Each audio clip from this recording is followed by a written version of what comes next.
Shalom dan selamat malam. Terima kasih atas kesempatan yang diberikan kepada kelompok kami.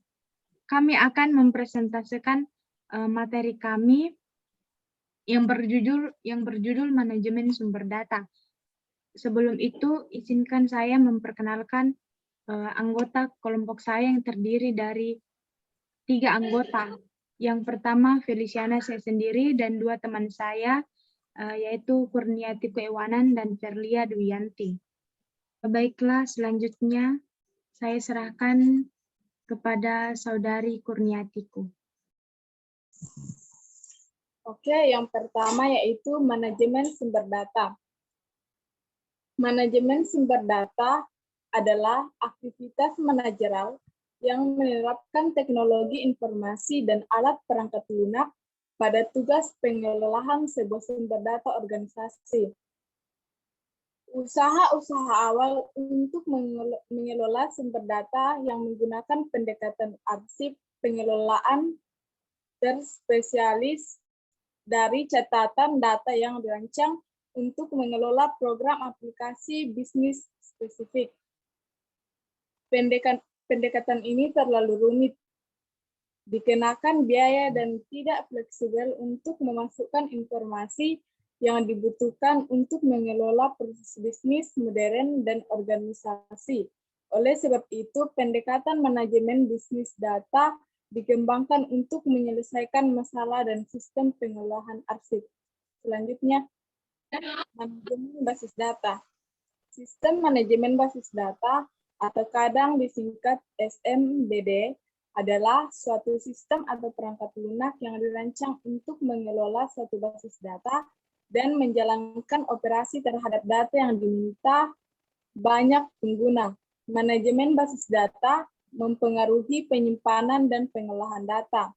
Data yang dibutuhkan oleh aplikasi yang berbeda yang dikonsolidasikan dan terintegrasi dalam beberapa basis data umum daripada disimpan dalam banyak arsip data mandiri. Jadi, pendekatan manajemen basis data menekankan pembaruan dan pemeliharaan basis data umum, memiliki program aplikasi pengguna yang membagi data dalam basis data, dan menyediakan sebuah pelaporan dan sebuah pernyataan atau kemampuan merespon, sehingga pengguna akhir dapat menerima laporan dengan mudah dan merespon dengan cepat untuk meminta informasi. Selanjutnya, saya serahkan kepada saudari Feliciana. Baik, terima kasih atas kesempatannya. Berikutnya, pengertian dari perangkat lunak basis data. Basis data atau database adalah kumpulan informasi yang disimpan dalam komputer secara sistematis, sehingga dapat diperiksa menggunakan suatu program komputer untuk memperoleh informasi dari database. Selanjutnya, keuntungan dari perangkat lunak basis data. Yang pertama ada integritas. Dengan perangkat lunak basis data, data tidak disimpan di dokumen yang berbeda. Istilahnya terintegrasi, sehingga alamat Anda hanya perlu dicatat satu kali dan semua kantor administrasi bisa mengakses informasi yang sama. Yang kedua ada integritas data meningkat, yaitu integritas data berarti data itu akurat, konsisten, dan terbaru. Dalam perangkat lunak basis data, berkurangnya pengulangan data berarti meningkatkan kesempatan integritas data karena semua perubahan hanya dilakukan di satu tempat. Selain itu, banyak perangkat lunak basis data menyediakan sistem cek bawaan yang membantu memastikan akurasi data yang dimasukkan. Kemudian yang ketiga ada kemudahan memelihara data. Perangkat lunak basis data menawarkan prosedur standar untuk menambah untuk menambahkan, mengedit, dan menghapus rekaman. Juga untuk memvalidasi pemeriksaan untuk memastikan bahwa data yang tepat sudah dimasukkan dengan benar dan lengkap ke dalam masing-masing jenis file. Pelayanan backup data membantu memastikan tersedianya data jika terjadi kegagalan sistem primer. Jadi dulu basis data hanya terus berisi teks, tetapi sekarang ini basis data juga bisa berisi gambar, suara, bahkan animasi. Bahkan misalnya data pribadi Anda di perusahaan masa depan akan memuat foto Anda dan juga klip suara Anda. Jika Anda hendak membeli rumah, Anda bisa melihat klip video yang ada di basis data perusahaan properti yang mendeskripsikan rumah tersebut secara jelas tanpa Anda harus meninggalkan kantor perusahaan properti tersebut. Selanjutnya, yang keempat ada keamanan data meningkat. Meskipun berbagai departemen bisa berbagi pakai data, namun akses ke informasi bisa dibatasi hanya untuk penggunaan tertentu. Jadi hanya dengan menggunakan password, maka informasi finansial, medis, dan nilai mahasiswa dalam basis data sebuah universitas tersedia hanya bagi mereka yang memiliki hak untuk mengetahuinya.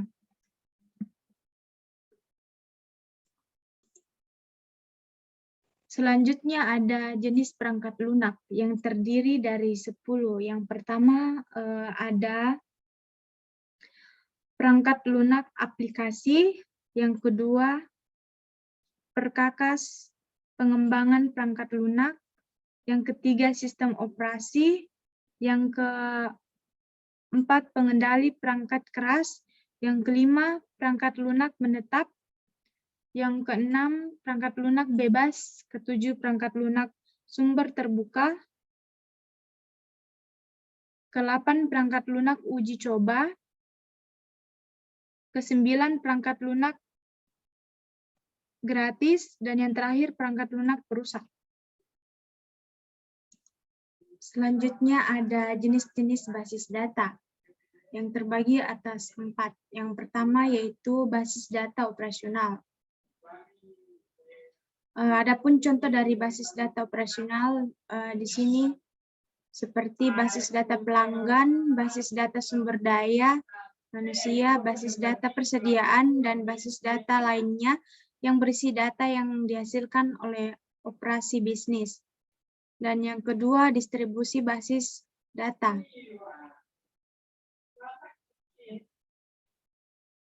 Adapun kelebihan dan kekurangan dari distribusi basis data ini, yaitu yang pertama ada kelebihan. Kelebihannya, sebuah distribusi basis data berada dalam perlindungan basis data yang berharga. Apabila seluruh data organisasi berada di lokasi fisik tinggal, setiap peristiwa bencana seperti kebakaran atau kerusakan di media yang menampung data akan menghasilkan kerugian bencana yang sama dari pengguna data itu. Dengan memiliki distribusi basis data, beberapa lokasi akibat buruk dari sebuah peristiwa dapat diminimalisasikan. Kemudian ada kerugian. Kerugiannya mempertahankan akurasi data. Jika sebuah perusahaan mendistribusikan basis datanya ke beberapa lokasi, perusahaan apapun atas data di satu lokasi harus diperbarui, entah bagaimana caranya di seluruh lokasi. Perbaruan ini dapat dicapai dengan satu atau dua cara, yaitu replikasi atau duplikasi. Kemudian yang ketiga, ada distribusi ada basis data eksternal.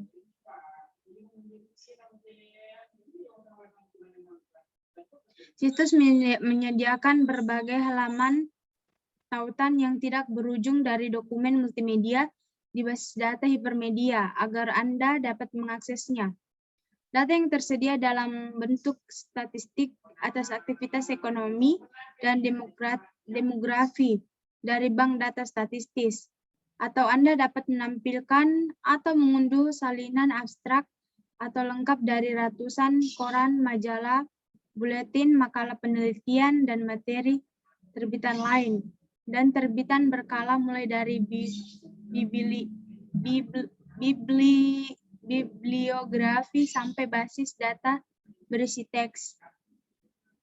Jadi, kapanpun Anda menggunakan sebuah mesin pencari seperti Google atau Yahoo untuk mencari sesuatu di internet, Anda dapat menggunakan basis data eksternal yang sangat-sangat besar.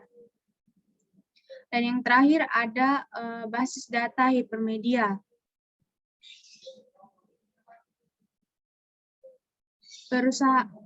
Pertumbuhan situs yang cepat di internet dan intranet perusahaan secara dramatis telah meningkatkan penggunaan basis data dari dokumen, hiperteks, dan hipermedia. Jadi sebuah situs yang menyimpan informasi seperti ini di dalam basis data hipermedia terdiri atas halaman tautan multimedia. Contohnya seperti teks, grafis, tampilan foto, klip video, segmen audio, dan lain-lain. Selanjutnya saya serahkan kepada Saudari Verlia. Baik, selanjutnya kita masuk ke dalam akses data, di mana akses data yang harus terorganisasi dalam beberapa cara logis dari perangkat penyimpanan fisik sehingga dapat diproses dengan efisien. Data elemen logis, yaitu ada karakter, ada bidang, catatan, arsip, dan basis data lainnya.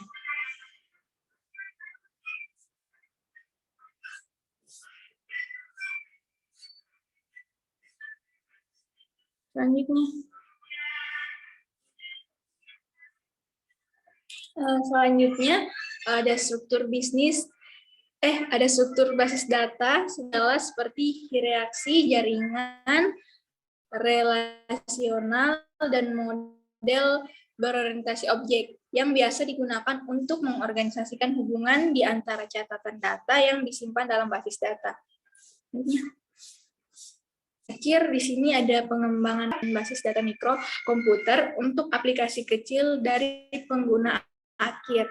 Nah, pengembangan basis data sendiri, korporat yang besar membutuhkan usaha perencanaan data atas bawah yang dapat melibatkan pengembangan perusahaan dan model hubungan entitas, area basis data subjek, dan model data yang merefleksikan elemen data logis dan hubungan yang dibutuhkan untuk mendukung operasi dan manajemen proses bisnis dasar suatu organisasi. Saya kembalikan ke moderator. Baik, itu tadi hasil dari presentasi kami, kelompok 5. Lebih dan kurangnya mohon dimaafkan. Shalom dan terima kasih.